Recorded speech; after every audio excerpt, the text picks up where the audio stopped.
You're on mute. I love it. Welcome to the Destination Workplace Show, a podcast that inspires CEOs, real estate, workplace, and HR leaders to create meaningful and purposeful employee experiences inside and outside of the office. My name is Nelly Hyatt, and I'm a work futurist. And I'm sitting down with leaders to talk about the future of the workplace, their vision and ambition for the next generation of employees, and how to have an impact.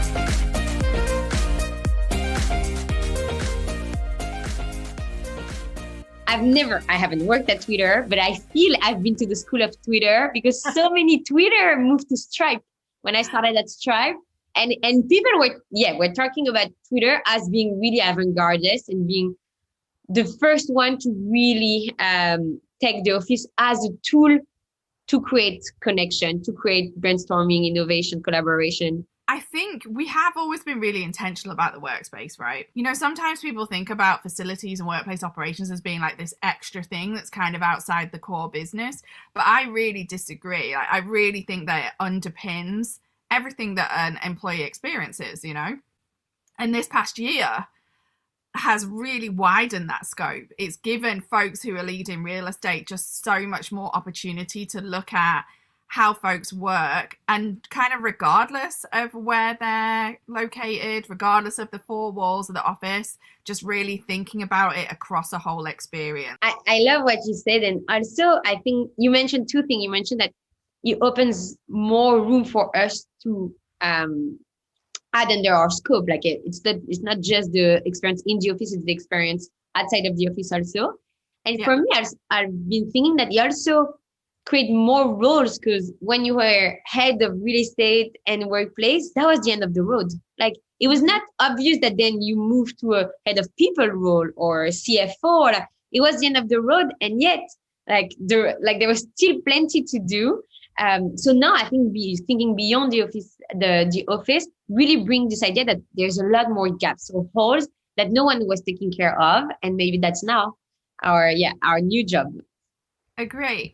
You know, when I first started at Twitter, we were in the finance organization, and we were there for up until the start of 2020. And a lot of what we were working on was really very well aligned with the people team. Like we had a great relationship with the finance team, and a lot of good reasons why we should be there. But one of the things that Twitter's really been focused on in the last few years, even 18 months before the pandemic started, was really, how do we become a more diverse company? How do we tap into talent that definitely isn't all in San Francisco? We have great people here, but this is a global company.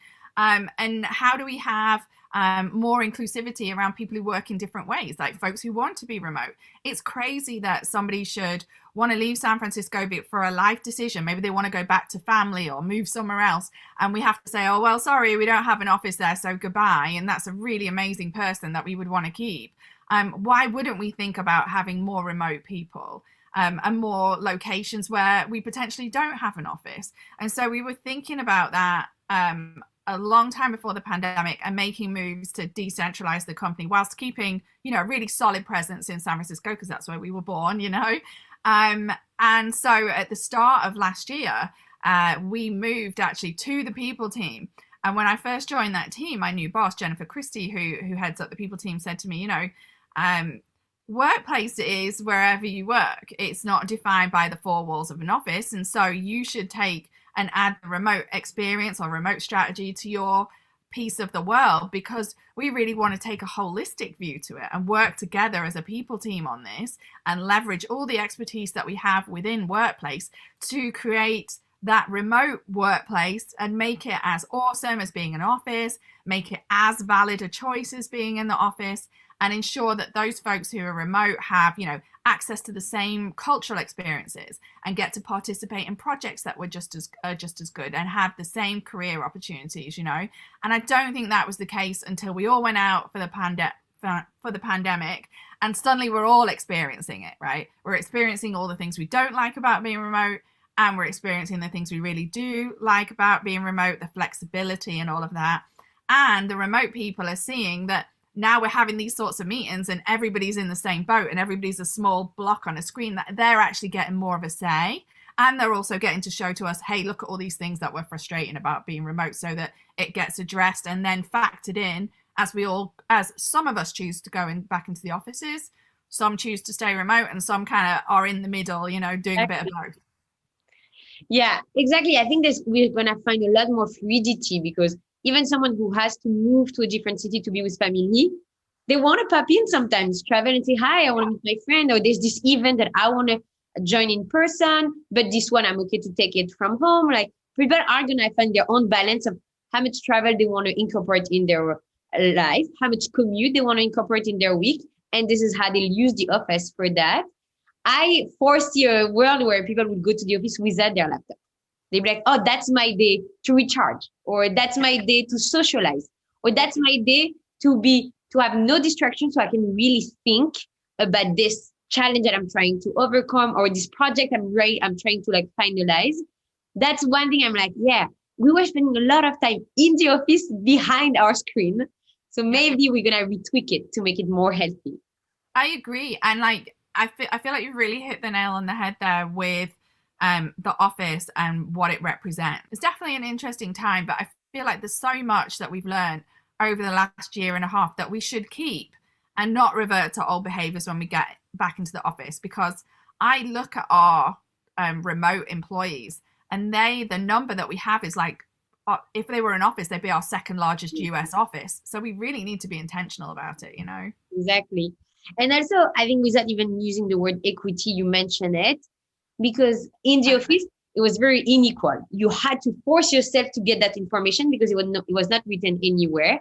I think now with this idea of how we work or distributed work, there's this component of documenting yes. the information that is relevant to work. We're not asking people to write their chit chat, but sharing the information that is relevant to work so people can have access to it without, pushing themselves out of their comfort zone if they're not comfortable. Exactly. I mean, I think it's all about creating a level playing field, isn't it? So wherever you are, you've got equal access to information. You feel as much a part of it, regardless of, where you're sat that day.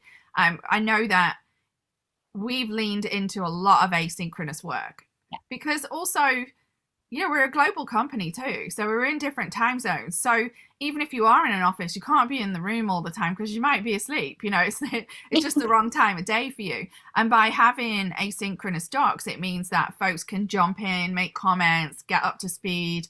And it's a good way to really document what's going on and ensure that people get to participate regardless of where they are. And we found it makes for, when we do have to have a meeting as well, it's much more productive. That's definitely a behavior that we are going to double down on when we go back into the offices. And we really want to keep that async view and really think async first. But I also think the last year has really made us think about what is the place for real estate and workplace and for those teams. And we have such an opportunity to be the innovators and the leaders around how we think about work, not just in an office, but wherever a person chooses to work. I just think there's so much opportunity for the real estate and workplace teams beyond the four walls of an office, because we've got that down. We know what we're doing with that. We can provide amazing spaces. The reason why our employees want to come back to the office is because it feels like the center of the universe for Twitter, although it shouldn't, because we can roll that out in the home experience now, but it represents something special to them. Now our focus should be, how do we do that for all the other ways that we're going to work so that we make it just as special and inclusive and amazing? And that's the real opportunity for real estate leaders. So I really hope that folks are going to embrace it and not just get stuck on all I do is the bricks and mortar, because there's so much of an opportunity for the real estate teams to make their footprints bigger than their feet and get involved in other things that will really influence the employee experience and also widen the remit of what the real estate team does and provide growth for their employees and brand new roles.